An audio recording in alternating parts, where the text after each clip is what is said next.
Today's chemical of the month is our coffee pot cleaner. This is a pillow pack.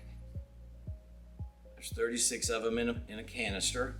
This product is used to clean out any stains in your coffee pots themselves. You put this pillow pack in the basket.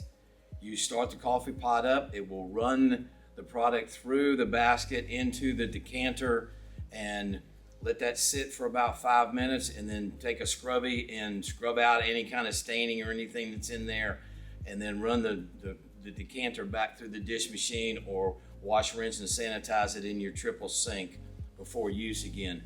Also, you could use this for your tea urns. When your tea urns are getting a lot of stains in them, put a couple in the basket, do the same process with the tea urn, and you remove all of those stains. Again, this is our coffee pot cleaner. Any questions that you may have, contact your local area manager.